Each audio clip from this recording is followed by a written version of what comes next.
What if everything you were taught about the birth of civilization left out an entire continent? Egypt built pyramids. Mesopotamia built cities between two rivers. But 3,000 years before Athens, before Rome, before a single Greek philosopher ever spoke, something extraordinary was already rising on a small island in the Mediterranean Sea. Palaces with running water, multi-story buildings, art so advanced it wouldn't be matched in Europe for another 2,000 years. And then, almost overnight, it vanished. This is the story of the first civilization Europe ever produced. A civilization so far ahead of its time that when its ruins were finally uncovered, archaeologists refused to believe Europeans had built it at all. They searched for another explanation. There wasn't one. This is the story of the people history nearly forgot. 10,000 years ago, the land that would one day be called Europe was scattered with small farming villages, mud brick huts, and communities that rarely grew larger than a few hundred people. There were no cities, no kings, no writing, just survival, season after season, generation after generation. But on the islands of the Aegean Sea, something different was beginning to stir. Fishermen and farmers, cut off from the mainland by open water, were forced to master something the rest of Europe hadn't yet needed: the sea itself. Boats meant trade, trade meant contact, and contact meant ideas began to move faster than anywhere else on the continent. Picture small wooden vessels cutting across the deep blue Aegean, loaded with obsidian, pottery, and grain, island to island, decades before anyone thought to call this a civilization at all. It didn't look like history being made. It rarely does while it's happening. Long before Crete rose to prominence, a scatter of small island communities in the Cyclades were already carving strange, elegant marble figurines, flat-faced, arms folded, eyes closed. Nobody knows exactly what they meant. Grave offerings, perhaps. 20th century artists like Picasso and Modigliani would later study these same forms, 5,000 years after they were carved, and call them revolutionary. They were simply the first hint that something on these islands was starting to think differently about the world. Even further back, and further inland, another mystery had already come and gone. Along the Danube River, in what is now Serbia, Romania, and Bulgaria, a culture archaeologists call Old Europe had been building surprisingly large settlements as early as 5,500 BCE, more than 1,000 years before Crete's first palaces. Some of these settlements held over 1,000 homes, arranged in careful rows, with pottery so advanced and finely painted that early excavators assumed it had to be a forgery. They worked copper before almost anyone else on the planet. They may have even developed a system of symbols, found scratched onto clay tablets at a site called Tartaria, that some researchers argue predates Sumerian writing by centuries, though the debate over that claim continues today. Then, around 4000 BCE, it all went quiet. Villages were abandoned, populations scattered. Nobody is entirely certain why. Climate shifts, invasion, and internal collapse have all been proposed, and probably all played some part. Old Europe's story doesn't lead in a straight line to Crete, but it proves something important. The idea that civilization arrived in Europe from somewhere else, brought in fully formed by outsiders, was never entirely true. Europe had already begun experimenting with its own answers to complexity, thousands of years before anyone wrote a word about it. On the island of Crete, sometime around 2700 BCE, farming settlements began growing into something larger, something unprecedented for Europe. Why Crete? Because it sat at the crossroads of three continents: Europe, Africa, and Asia, close enough to Egypt and the Near East to absorb their innovations, but isolated enough by the sea to develop something entirely its own. By 1900 BCE, the people we now call the Minoans had built something no one on this continent had ever attempted: a palace. A sprawling, multi-story complex at Knossos, with over 1,000 interconnected rooms, courtyards, storage magazines, and workshops, built without a single defensive wall. Think about that detail for a moment. In an age when every major civilization on Earth was building walls to keep enemies out, The Minoans built none.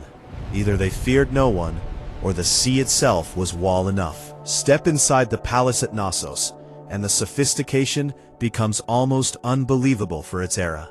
Terracotta pipes ran beneath the floors, carrying fresh water to different parts of the complex, and flushing waste away through the earliest known plumbing system in European history.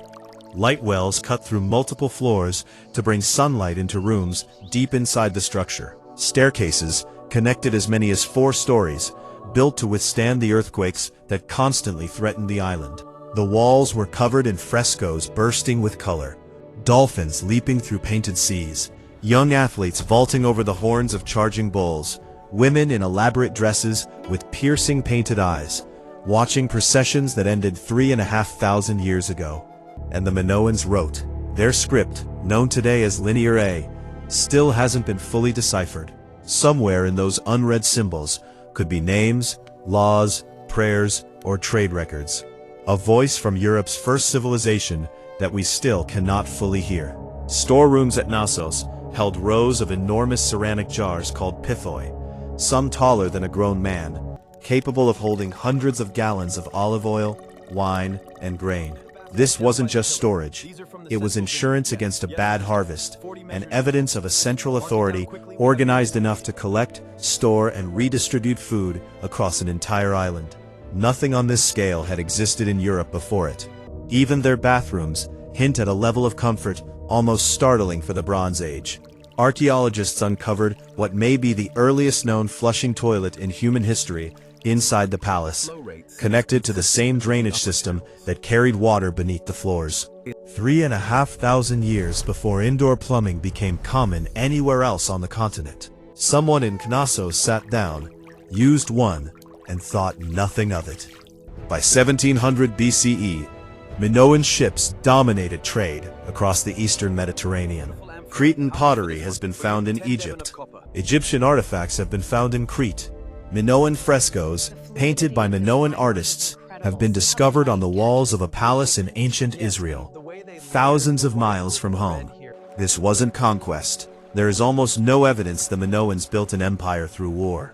Instead, they built something rarer in the ancient world, an empire of trade, influence, and culture, projected outward not through armies, but through ships, goods, and ideas.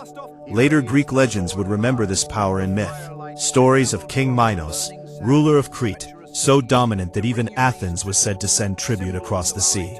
Stories of a labyrinth beneath his palace, hiding a monster half-man, half-bull. Myth and memory blurring into one another, centuries after the people who inspired them were gone. Minoan art itself hints at a society different from almost anything else in the Bronze Age world. Frescoes show women seated in places of honor, at the center of religious processions, sometimes larger in scale than the men around them, a detail art historians still argue about. Was Minoan Crete led, at least in its religious life, by priestesses rather than kings? No definitive answer exists. What is certain is that this civilization simply doesn't look like its neighbors. Egypt carved pharaohs smiting enemies. Mesopotamia carved kings crushing captives underfoot.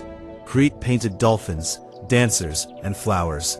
But every great power in history eventually meets the moment it cannot control. For the Minoans, that moment was already approaching, rising from beneath the sea itself. Around 1600 BCE, on the nearby island of Thera, modern-day Santorini, a volcano erupted with a force almost impossible to comprehend.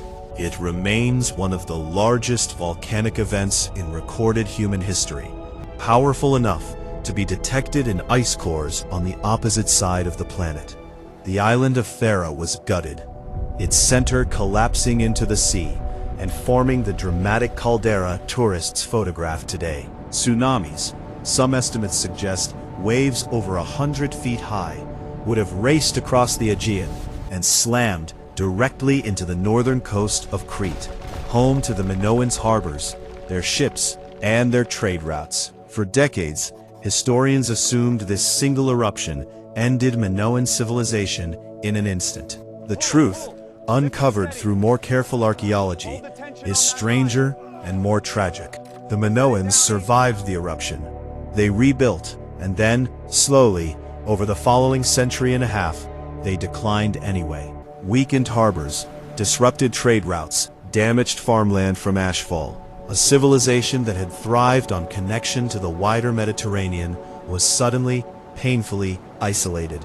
And into that vulnerability came a new power rising on the Greek mainland, the Mycenaeans, warlike, palace-building successors who had learned from Minoan trade routes and Minoan writing systems, and who now saw an opportunity where their neighbors saw only weakness. By around 1450 BCE, most Minoan palaces across Crete had been destroyed by fire, all within the same narrow window of time.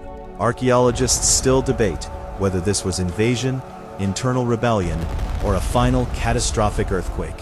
What's certain is that Knossos itself did not fall silent.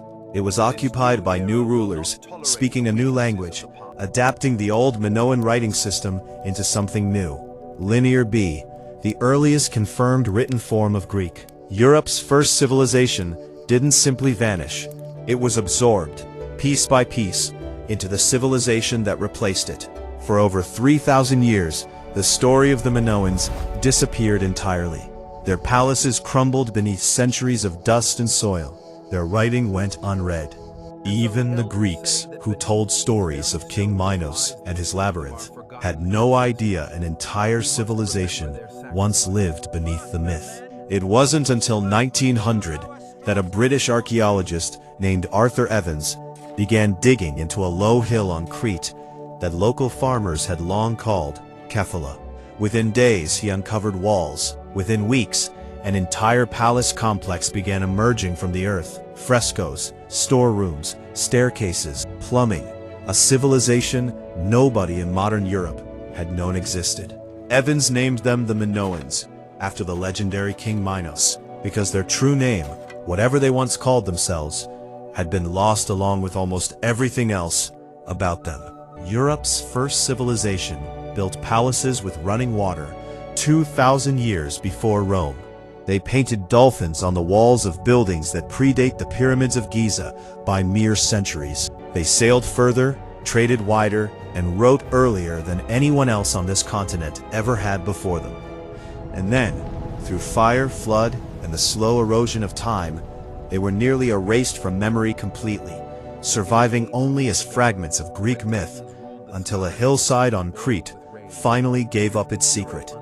Every civilization that followed on European soil, every palace, every alphabet, every myth about gods and monsters and kings, carries some trace of what began on that small island in the Aegean. Rome did not begin European civilization. Athens did not begin it. It began quietly on the shores of Crete, with people who built without walls because they trusted the sea to protect them. The sea protected them from their enemies. In the end, it could not protect them from themselves.